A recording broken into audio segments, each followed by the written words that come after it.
ओम शांति। मुरलीर तारीख 24 जून 2025। मातेश्वरीजीर पुण्य स्मृति दिवसत प्रातः क्लासत शुनाबर बारे मधुर महावाक्य गीत। मेरा छोटा सा देखो ये संसार है, चोआ मोर एया सरू संसार। এই গীতটি কোন সময়ত গোৱা হৈছে কিয়নো এই সংগমৰ সময়তেই আমাৰ ব্ৰাহ্মণ কুলৰ এয়া সৰু সংসাৰ, এয়া আমাৰ কি পৰিয়াল সেয়া পুৰুষাৰ্থৰ ক্ৰমানুসৰি কয়।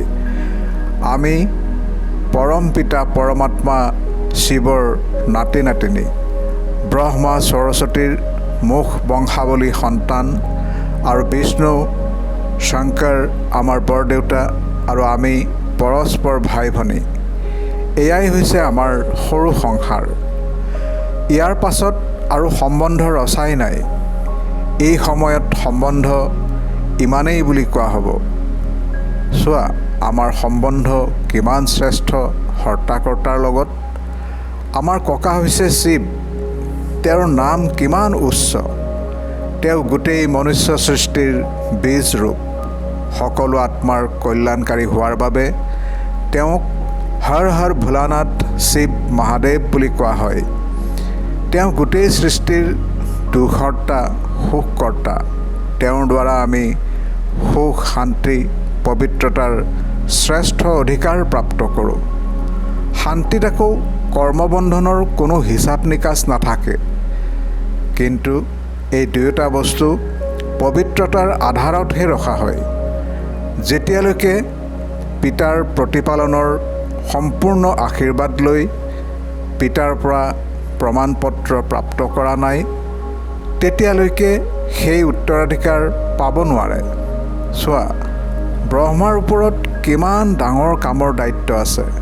5 বিকাৰৰ দ্বাৰা মলিয়ন অপবিত্ৰ নিজ আত্মাসকলক ফুল বা পবিত্ৰ কৰি তোলে, যিটো অলৌকিক কাৰ্যৰ পুৰস্কাৰ আকৌ সত্যযুগৰ প্ৰথম নম্বৰৰ শ্ৰীকৃষ্ণৰ পদ প্ৰাপ্ত কৰে।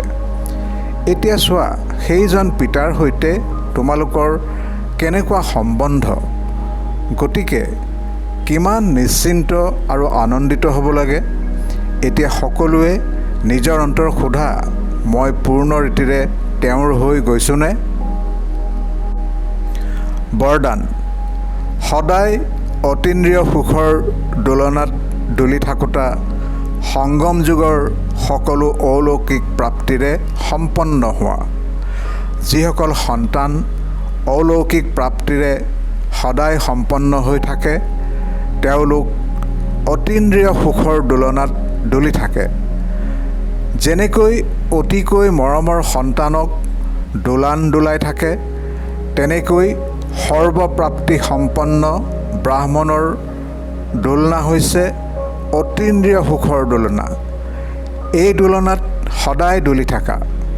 কেতিয়াও দেহ অভিমানত নাহিবা। যিয়ে দোলনাৰ পৰা নামি ধৰণিত ভৰি দিয়ে, তেওঁ মলিয়ন হৈ যায়।